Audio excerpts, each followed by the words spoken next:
Have you ever been laughed at so hard that it felt like your world crumbled? They laughed at me. They laughed at my family. They laughed at my name. They even laughed at the country I belonged to. They called me worthless. They called me names. They treated me like I was a joke. But what they didn't know was this: I don't forgive. I don't forget. So I plotted. I plotted silently, patiently. And when the time came, I didn't just destroy the bully who humiliated me. I made him carry the weight of an entire country's shame. This is my story. And trust me, by the end of it, you'll never laugh at someone's pain again. Hi everyone, welcome back to the channel.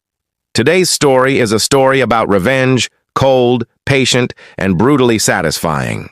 It's not just about a bully in school or in an office.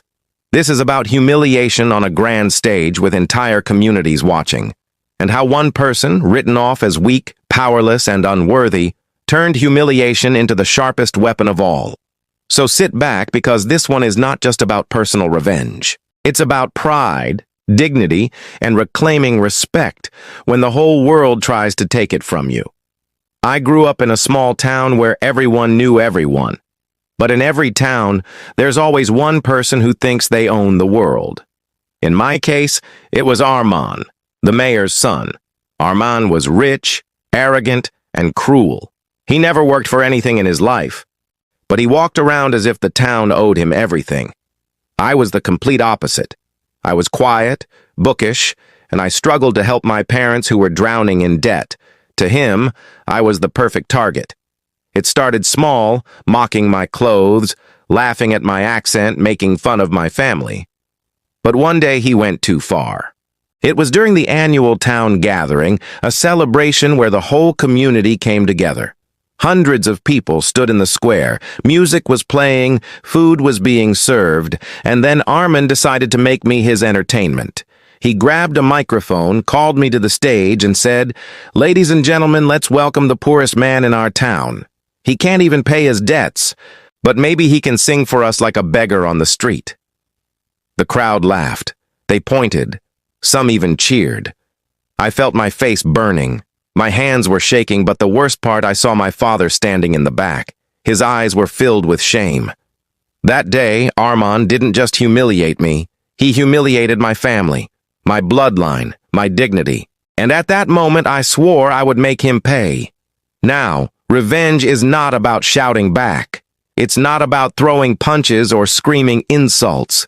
Revenge is about patience, about waiting for the perfect moment when the bully is at his most powerful and then cutting him down in front of everyone.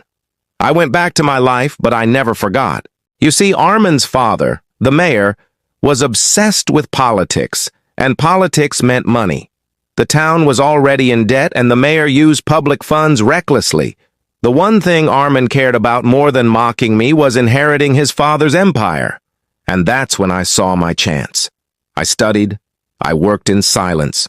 I went to university in the city, learned finance, economics, and law. I built connections. I learned the dirty little secrets of debt, money laundering, and corruption. Meanwhile, Armand continued to humiliate people, thinking he was untouchable. But I knew one truth. The higher a man builds his throne of arrogance, the harder he falls when you pull one brick from underneath. It took years, but I waited. I built my career, became an advisor in finance, and slowly gained influence in government circles. One day I returned to my hometown, and just as fate would have it, Armand was now running for local office, desperate to prove himself. He was bragging about bringing wealth, new contracts, and foreign investments to the town. Everyone admired him, thinking he was the savior. But behind those contracts was fraud. Behind the promises was corruption, and I had the documents to prove it. So I set the stage. I leaked small hints to the press. I organized an audit. I pushed whispers of scandal until the people were desperate for answers. Then, just like he once dragged me onto the stage, I dragged Armand onto the stage of politics. Only this time it was him who would be humiliated. The day of the big rally came. Thousands gathered, just like the night he mocked me years ago. But this time, I wasn't the one standing in shame. As Armand stood proudly on stage, I stepped forward with evidence in hand, corruption, fraud, debt scandals, all tied to him and his family. The crowd gasped. The laughter that once cut through me cut through him. People booed. They spat at his feet. His allies turned their backs. The man who once mocked me for being poor was now exposed as a thief who stole from his own people. And just like that, his career ended before it even began. I didn't punch him. I didn't yell. I didn't lower myself to his level. I destroyed him with the one thing he valued most, power. I let the world see the truth. And in that moment, I realized something. Humiliation is temporary, but dignity, when reclaimed, is eternal. So to anyone listening who has ever been laughed at, bullied, or mocked, remember this. Revenge is not about anger.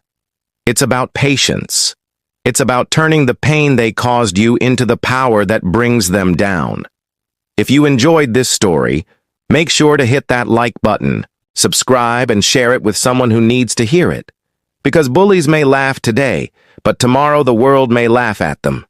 Thank you for listening.